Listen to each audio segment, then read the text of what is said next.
Et donc, j'avais envie de faire avec vous une sorte de redite de ce que j'avais fait pour Tyson Fury 2. Je vous avais fait la stratégie Andy Lee, parce que j'avais senti un truc, tu vois, la stratégie Andy Lee.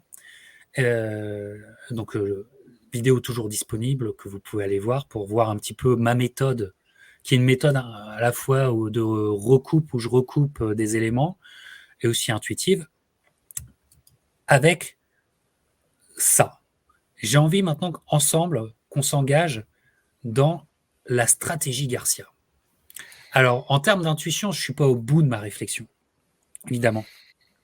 Mais il y a des éléments qui me paraissent forts sur ce combat pour me dire qu'il va y avoir une comment dire, une direction qui va être prise qui n'est pas celle qu'on croit. Qui n'est pas celle qu'on croit. Voilà. Alors, je vais essayer d'être le plus synthétique possible. Je vais faire ma démonstration, après on parlera. D'accord, les amis? D'accord aussi dans le chat. Je me suis régalé. Bien sûr que je me suis régalé, effectivement. Donc, il y a eu la stratégie Andeli et je pense qu'il y a la stratégie Garcia. Voilà. J'écume les différentes interviews de Robert Garcia concernant le Joshua Fight et notamment celle-là. Celle-là qui est très intéressante, mais qui pose un problème, puisque Robert Garcia, et Vincent nous l'a dit, va prendre un gros chèque, un truc qui ne se refuse pas. Aucun entraîneur aurait refusé Joshua cet été. Aucun. C'est Joshua a choisi Garcia. Il allait de soi qu'il n'allait pas dire non. Tu ne dis pas non à 4 millions de dollars. Tu ne dis pas non à 4 millions de dollars. Oh, t'es fou. Ça va être certainement l'une des plus grosses bourses en termes d'entraîneur. Le plus gros chèque qu'un entraîneur va prendre dans l'histoire de la boxe, tout simplement. Donc, tu ne dis pas non. Sauf que Joshua a réorganisé son équipe, les hommes autour de lui. Et sur le sportif, il a réorganisé non pas autour d'un homme, mais autour de deux hommes. Robert Garcia et ce jeune entraîneur qui s'appelle Angel Hernandez, que je ne connaissais ni d'Ève ni d'Adam avant ces quelques interviews. J'ai écouté les quelques interviews qu'il a données avec Robert Garcia, des gens qui en ont dans la tête, qui certainement sont talentueux, bref, des mecs pas cons, posés, mais sauf que ça pose un problème. C'est que tu ne peux pas, dans un sport aussi individuel qu'est la boxe, tu ne peux pas avoir deux discours. Tu ne peux avoir qu'un discours. Le problème, c'est que eux-mêmes, ce que tu ressens dans ces interviews, c'est que eux-mêmes ne savent pas qui est le chef avec un grand C. Donc, et ça va jouer contre Joshua. Parce que quand va arriver les moments difficiles, c'est un homme, une voix. Tu vois, quand Arturo Gatti est dans le mal contre Mickey Ward, c'est un homme, une voix. C'est James Buddy McGirt qui parle. C'est pas Buddy McGirt qui parle avec Angel Hernandez qui parle à côté et avec le Cutman qui parle aussi. Moi, je dis, on met le terreau pour avoir un coin qui ressemble, non pas aussi follement à un coin qui ressemble au coin de Tyson en 97 ou en 2002. Le coin de Tyson en 2002, tout le monde parle. Tout le monde parle. Et là, tu sais que c'est fini. Ça ne va pas. Ça ne fonctionne pas. Donc, si les choses vont bien, ça peut fonctionner. Si les choses vont mal sur le ring, c'est comment dire, ça peut pas fonctionner. Malgré toute leur bonne volonté et malgré leurs talents respectifs. Parce que Robert Garcia est quand même un mec talentueux, je veux dire.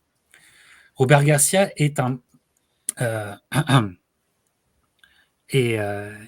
est un entraîneur qui entraîne de deux façons différentes.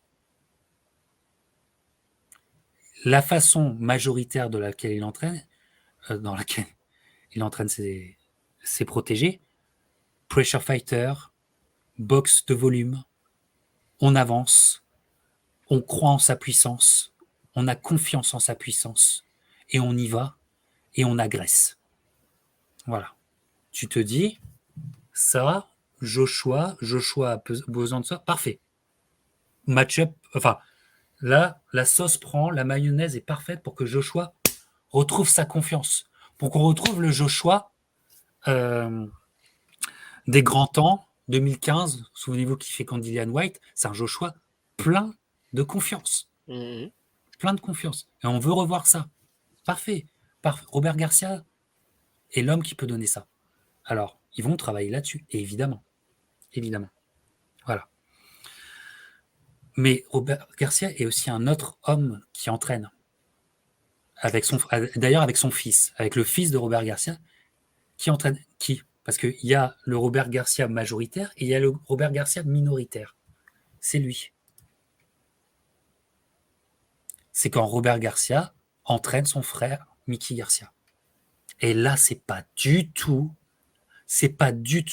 le même, c'est pas du tout la même philosophie. C'est une philosophie beaucoup plus nuancée, moins affirmative, mais où on travaille les fondamentaux de façon très pertinente et on travaille deux choses qui, moi, me font dire que dans le peu de laps de temps, ça va être aussi des choses qui vont être extrêmement travaillées pour Joshua, c'est-à-dire on déclenche les coups, ce que Joshua, dans les moments de grande difficulté, ne sait plus faire. Regardez les rounds de difficulté contre Klitschko, il ne déclenche plus. Vous voyez ça? Vous voyez ça? Vous vous souvenez de ça? Contre Ruiz, vous vous souvenez de ça? Ça ne déclenche plus. Alors bien sûr, il y a du cardio. Parfois, tu ne peux pas déclencher parce que tu es déjà dans le rouge. On est d'accord. Mais après, intervient la peur de déclencher. La peur de déclencher le combo. Et ça, il faut le casser. Autre chose, timing. Timing is everything. Et Mickey Garcia, Sendo vous l'a dit encore tout à l'heure, maître du timing. Maître du timing. Le timing va être extrêmement important. S'il y a ces deux aspects-là, je crois que Robert Garcia va autant les travailler que la philosophie de boxe qu'il aime bien pour les autres boxeurs qui ne sont pas son frère. Mais je crois que s'il est le plus sérieux possible, il va revenir sur ce qu'il fait avec son frère, Mickey Garcia, fraîchement retraité, plutôt que y aller plein pot comme ce qu'il a fait avec Maïdana. Pourquoi? Parce que Maïdana, ça fonctionnait, notamment ses grands combats contre Mayweather. Quand il fait l'agresseur sur Mayweather dans le premier combat, souvenez-vous. Mais il fait l'agresseur contre un Mayweather qui a une boxe, non pas stéréotypée, mais une boxe à la Floyd. C'est-à-dire que seul Floyd sait la faire aussi bien, mais c'est une boxe où, en fait, il y a un repli. On se replie, on assume les coups, on les évite comme un shield, tu sais, comme un shield, et après on revient, ou après on bouge. Et surtout, face à un droitier, Mayweather est un droitier. Là, contre un gaucher, tu ne peux pas faire le Maïdana sur Usyk aussi simplement, puisque les angles ne vont pas être les mêmes. Les angles ne vont pas être les mêmes, et surtout que Usyk va avoir des opportunités latérales qui me paraissent assez dangereuses pour Joshua. Donc, tu ne peux pas y aller Maïdana style, mais tu peux y aller Mickey Garcia style.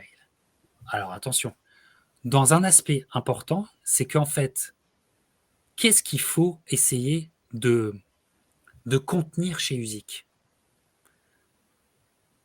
En fait, il faut contenir le Usyk qui est dans sa zone, le Usyk qui a démarré, le Usyk qui a mis le moteur en marche et qui développe.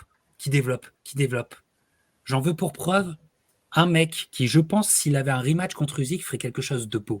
Je ne dis pas qu'il gagnerait, mais je dis qu'il ferait quelque chose de beau parce qu'il a l'expérience. C'est Michael Hunter.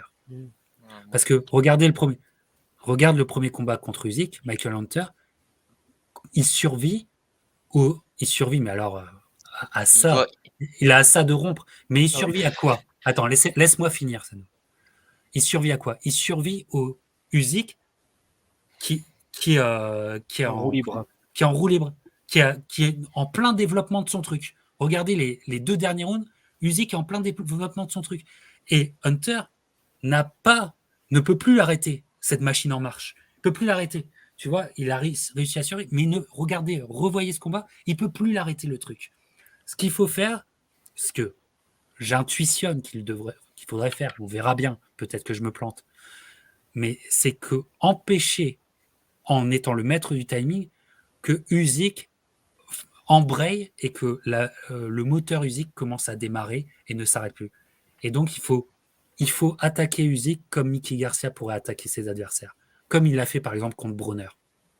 Voilà. C'est ce que j'intuitionne. Je pense que Garcia va autant travailler le pressure que travailler le timing et le fait de déclencher.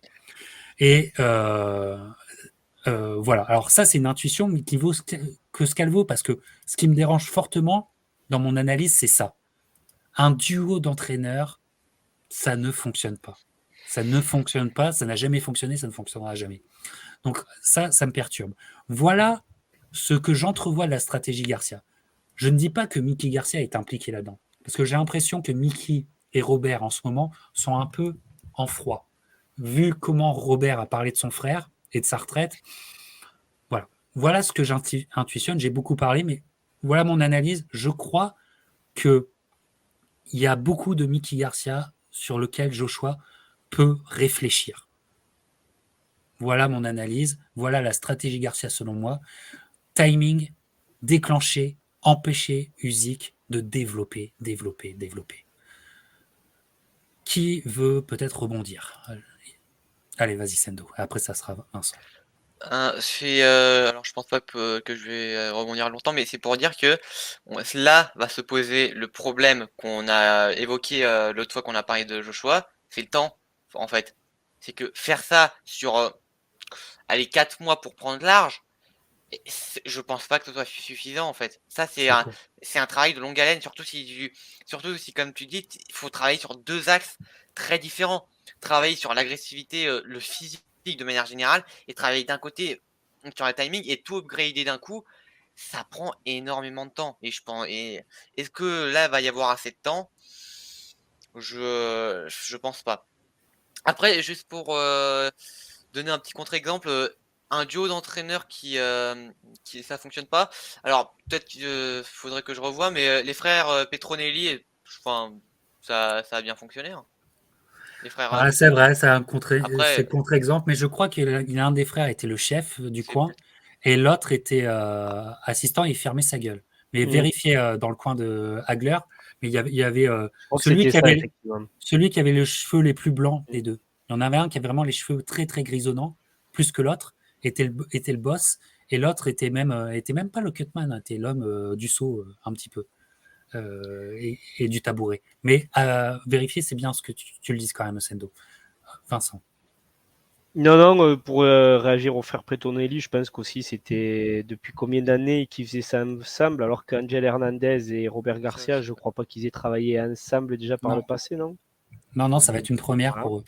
c'est une Et première. encore le problème de temps. Problème de temps, voilà, moi je suis tout à fait d'accord avec Sendo. Faut le changer, Joshua, en si peu de temps, ça va être très dur. Moi, je suis assez convaincu par la stratégie que tu évoques, Captain. Mais en fait, j'ai peur justement face à Usyk, c'est en fait la boxe Garcia justement est assez académique en fin de compte. Oui. Tu disais tout à l'heure, c'est simple, c'est quand la simplicité mais est bien appliquée, c'est vrai. Mais face à Usyk, c'est pas ça qu'il faut, c'est pas ça qu'il faut. Et moi, je vois pas trop. En fait, je vais redire ce que j'ai dit la dernière fois qu'on en a parlé. Moi, à part un facteur extérieur qui emmerde Usyk, que ce soit le contexte en Ukraine, que ce soit le contexte de l'Arabie Saoudite, où on va pousser peut-être beaucoup plus en faveur de Joshua, en termes purs de pugilisme, moi je vois vraiment pas ce que Joshua va pouvoir proposer. S'il lui rentre dedans, comme beaucoup le disent, tu sais, tu as évoqué Dillian White, il y en a beaucoup qui disent qu'il faudrait qu'il redevienne ce boxeur. Mais pourquoi il n'est plus ce boxeur? Parce que quand il est monté en adversité, Joshua, peut-être qu'il s'est rendu compte que ça ne marchait plus. Et C'est là, possible aujourd'hui, aussi. il est face à une grosse adversité. Et moi, je pense que s'il fait ça vraiment, s'il y va en mode un peu hyper offensif face à Usyk, très honnêtement, moi, je pense qu'il peut vite se prendre un KO. Je crois que ça va être une catastrophe s'il le fait, très honnêtement. Et je pense que donc, on va plus être sur ce que tu dis, Captain. Et en Usyk, oui, c'est la solution. C'était un peu ce qu'on disait aussi sur le Lomachenko. tout le monde le sait quelque part, mais il faut arriver à le mettre en place. Et tu sais, tu as cité Michael Hunter tout à l'heure, Captain. Moi, je me souviens des 3 premiers rounds surtout. Michael Hunter, dans les 3 premiers rounds, il enraye Usyk un peu. Il lui met beaucoup de volume, mais Usyk, dès qu'il commence à trouver l'angle, à trouver le bon timing, à comprendre, et bien ça déroule. Alors oui, Michael Hunter, il tient de façon incroyable. Franchement, les 12 rounds, tu sais pas comment Il il les aurait finit. jamais dû finir. Il devait pas finir le combat, franchement. Voilà. Mais C'est scandaleux qu'il mais ait terminé le combat. Je suis désolé de le c'est vrai dire. qu'il aurait pu être, dans d'autres circonstances, il aurait sûrement été arrêté. Je suis assez d'accord. Ouais. Brady, ça avait réussi face à Usyk à enrayer un peu, mais Usyk avait boxé différemment face à Brady. Il était un peu plus offensif, je trouve. Il était moins sur les mouvements que d'habitude. Peut-être parce qu'il était en Lettonie, qu'il s'est dit peut-être qu'il faut que j'y aille un peu plus pour Et il pas était pas me aussi préparer. malade. Il y a eu pas cette histoire, je sais que Vlamon en avait parlé, moi j'ai jamais retrouvé de traces de cette histoire, mais ça doit exister puisque Vlamon, je sais qu'il est présent dans le chat, en avait parlé, que ça y a une histoire qu'Usyk aurait été malade un peu avant le combat, effectivement, ou pendant le combat. Mais ouais, non, moi franchement, une fois encore, à part le contexte qui peut être contre Usyk, je vois vraiment pas ce que Garcia, en si peu de temps, voudra apporter. Et j'ai cette impression, effectivement, que Garcia dit c'est bien payé, on le tente. Garcia, est-ce qu'il est fait pour les poids lourds? J'ai pas l'impression. Donc non, très honnêtement, moi je vois vraiment pas ce que je suis un peu propos. Moi, je pense que faut aller sur des choses, comment dire, vu le manque de temps, aller vers la simplicité, Oui, c'est là où, en fait, ils peuvent vraiment établir le plus de travail, tu sais. Parce que les gens qui disent, ouais, regardez, Garcia, c'était l'entraîneur de Maïdana contre Mayweather, mais ça faisait 2 ans qu'ils Pas la même travaillaient, chose. oui. ça faisait 2 ans qu'ils travaillaient ensemble. Ça faisait 2 ans qu'ils travaillaient ensemble. Et les combats contre Mayweather sont un aboutissement d'une association de vrai travail. Je veux dire, il y a plein de camps d'entraînement. Maïdana vivait chez les Garcia et tout ça.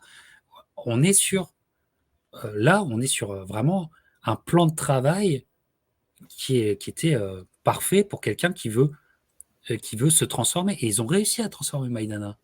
Tu vois, ils ont réussi à l'ajuster. Ils l'ont pas transformé. C'est pas Oui, devenu un il esthète, y avait des bases. mais Ouais. ils ont réussi à lui créer comment dire, Le peaufiner. à le peaufiner, des réflexes qui sont devenus propres à lui et tout ça. Voilà. Et ce qui fait il a vraiment bien performé contre Mayweather. Mais c'est 2 ans de travail qui aboutissent à ça. Là, comme tu dis, c'est quoi? C'est un training camp pour essayer de commencer à se connaître et tout ça en début d'année. Et là, en ce moment. Bon, alors ils ne disent pas la vérité. Alors ça veut dire que c'est Angel Hernandez le chef peut-être, et que Robert Garcia Possible. il vient faire acte de présence. Bah, là, je suis désolé, mais Angel Hernandez, il y a quelqu'un dans le chat qui nous disait qu'en fait Angel Hernandez est du côté de Joshua depuis très longtemps. Bon Et qu'il a bah aidé pour Ruiz la revanche, apparemment, ouais. d'accord.